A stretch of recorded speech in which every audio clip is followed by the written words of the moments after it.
নমস্কাৰ এই মুহূৰ্তত আহি পৰিছে সন্ধিয়াৰ কেইবাটাও গুৰুত্বপূৰ্ণ খবৰ আৰু এনে ধৰণৰ খবৰসমূহ নিতৌ চাবৰ কাৰণে চেনেলটো সাবস্ক্ৰাইব কৰি ভিডিঅ'টোত এটা লাইক কৰি দিব। এই মুহূৰ্তত এটা গুৰুত্বপূৰ্ণ খবৰ ভয়ংকৰ বিমান দুৰ্ঘটনা সংঘটিত হৈছে ভাৰতত। এই ভয়ংকৰ দুৰ্ঘটনাই সমগ্ৰ বিশ্ব কঁপাই তুলিছে। আহমেদাবাদ বিমানবন্দৰত আজি ভয়ংকৰ বিমান দুৰ্ঘটনা সংঘটিত হৈছে। দুৰ্ঘটনাত পতিত এয়াৰ ইণ্ডিয়াৰ যাত্ৰীবাহী বিমান। উৰণৰ সময়তে দুৰ্ঘটনাগ্ৰস্ত হৈছে বিমানখন। বিমানখনত আছিল 242 গৰাকী যাত্ৰী। আটাইকেইগৰাকী যাত্ৰী মৃত্যুৰ আশংকা। 242 গৰাকী যাত্ৰীৰ ভিতৰত ভাৰতৰ আছিল 169 জন যাত্ৰী। 53 জন যাত্ৰী আছিল ব্ৰিটেইনৰ। এজন কানাডিয়ান নাগৰিক আছিল আৰু 7 জন আছিল পৰ্তুগালৰ নাগৰিক। পৰৱৰ্তী খবৰ পৰ্বতজোৰাত জনজাতীয় লোকৰ মাটি আদানীক গটোৱাৰ ষড়যন্ত্ৰৰ বিৰুদ্ধে স্থানীয় ৰাইজৰ গাত পেট্ৰল ঢালি ভয়ংকৰ প্ৰতিবাদ। জাতি মাটি ভেটি ধ্বংস কৰা হিমন্ত বিশ্ব শৰ্মা এতিয়া কিয় নিমাত হৈ আছে? হিমন্ত বিশ্ব শৰ্মাই নিজৰ সুবিধা অনুসৰি নিজৰ সম্পত্তি গঢ়িবলৈ আদানী আম্বানীক অসমৰ মানুহৰ মাটি দিবলৈ চেষ্টা কৰিছে। গাত পেট্ৰল ঢালি প্ৰতিবাদ সাব্যস্ত কৰিছে। মৰি যাম তথাপিও আমি আদানীক আমাৰ মাটি গতাই নিদিওঁ। জাতি মাটি ভেটি ধ্বংস কৰা হিমন্ত বিশ্ব শৰ্মা এতিয়া নিমাত হৈ আছে বুলি প্ৰতিবাদ সাব্যস্ত কৰি পৰ্বতজোৰাত জনজাতীয় লোকৰ বৃহৎ প্ৰতিবাদ সাব্যস্ত কৰি হিমন্ত বিশ্ব শৰ্মাক খকিয়াই দিছে। জাতি মাটি ভেটিৰ কথা কোৱা হিমন্ত এণ্ড কোম্পানীয়ে অসম ধ্বংসৰ আখৰা ৰচিছে বুলি মন্তব্য কৰিছে স্থানীয় লোকে। পৰৱৰ্তী খবৰ 8 দিনৰ আৰক্ষীৰ জিম্মাত ৰাজা ৰঘুবংশীৰ হত্যাকাৰী। শ্বিলঙৰ আদালতে মেঘালয় আৰক্ষীৰ জিম্মাত দিলে 5 অভিযুক্তক। আৰক্ষীৰ তদন্তত জিতেন্দ্ৰ ৰঘুবংশী নামৰ আন এজনো হত্যাকাণ্ডত জড়িত থকাৰ সন্দেহ। পৰৱৰ্তী খবৰ এপিচিচিৰ সভাপতি গৌৰৱ গগৈৰ বিৰুদ্ধে সৰব হৈ পৰিছে সভাপতি দিলীপ শইকীয়া।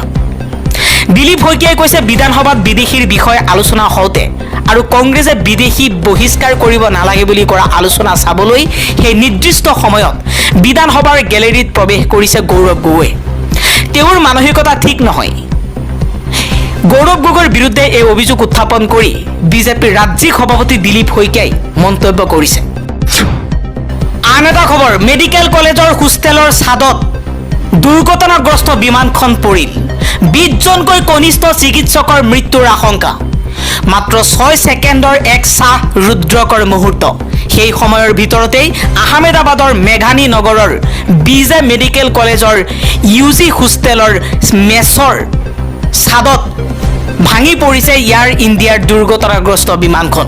জানিব পৰা মতে বিমানখনত মুঠ 242 জন লোক আছিল। ইয়াৰে 232 জন যাত্ৰী আৰু 10 জন ক্ৰু মেম্বাৰ আছিল। বিমানখন দুৰ্ঘটনা সংঘটিত হোৱাৰ লগে লগে বিস্ফোৰণৰ ফলত বিমানখনত থকা সকলোৰে মৃত্যু হোৱা বুলি অনুমান কৰা হৈছে। এইটোৱে ইয়াতে শেষ নহয়। বিমান দুৰ্ঘটনাত 20 জন কনিষ্ঠ চিকিৎসকৰো মৃত্যুৰ আশংকা কৰা হৈছে। দুৰ্ঘটনাগ্ৰস্ত বিমানখন ভাঙি পৰাৰ সময়ত চিকিৎসা মহাবিদ্যালয়ৰ কনিষ্ঠ চিকিৎসকসকলে কেণ্টিনত খোৱা বোৱা কৰি আছিল। আহমেদাবাদৰ স্থানীয় অঞ্চলত দুৰ্ঘটনাগ্ৰস্ত হয় লণ্ডন অভিমুখী বিমানখন। প্ৰশাসনিক সূত্ৰৰ পৰা জানিব পৰা মতে আহমেদাবাদ বিমানবন্দৰৰ পৰা উৰণৰ 5 মিনিটৰ পিছতে আহমেদাবাদৰ মেঘনী নগৰ অঞ্চলত দুৰ্ঘটনাগ্ৰস্ত হয় এয়াৰ ইণ্ডিয়াৰ বিমানখন। আন এটা খবৰ গাজাত মৃত্যুৰ কিৰিলি।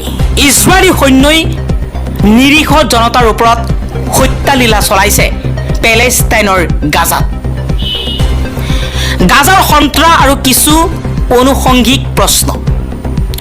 যোৱা জানুৱাৰী মাহৰ এটা তথ্য গাজাত প্ৰায় 1,55,000 গৰাকী গৰ্ভৱতী আৰু স্তনপান কৰাই থকা মহিলা আছে। 5,500 গৰাকী মহিলাই যোৱা ফেব্ৰুৱাৰী মাহত সন্তান প্ৰসৱ কৰাৰ কথা। আৰু আজিৰ তাৰিখৰ তথ্য হ'ল গাজাত মুঠ 63,000 জন পেলেষ্টাইনীক হত্যা কৰা হ'ল। তাৰে প্ৰায় 18,000 শিশু আৰু মুঠ হত্যাৰ প্ৰায় 55% হ'ল মহিলা, যিসকলৰ সৈতে যুদ্ধৰ কোনো সম্পৰ্ক নাছিল। 63,000 জনক হত্যা কৰা হ'ল, সেয়াও মাত্ৰ 1.5 বছৰৰ ভিতৰত। সমগ্ৰ বিশ্ব নিমাত হৈ আছে। গাজাত হয়তো এটা নিউক্লিয়াৰ বম্ব পেলোৱা হ'লে ইমান মানুহেই মৰিলহেঁতেন, আৰু তেতিয়া হয়তো বিভিন্ন কাৰণ অজুহাতত নীৰৱ হৈ থকা অথবা বাজ বিচাৰ কৰি থকা মানৱতাবাদী সকলৰো কিছু হাৱৈ বিয়ৈ শুনিবলৈ পোৱা গ'লহেঁতেন। এতিয়া হয়তো বহু মানৱতাবাদীৰ হৃদয় সেইবাবেই কঁপি উঠা নাই, কাৰণ 1.5 বছৰত দিনে 2-4জনকে মাৰিহে গাজাত 63,000 জনক হত্যা কৰা হ'ল।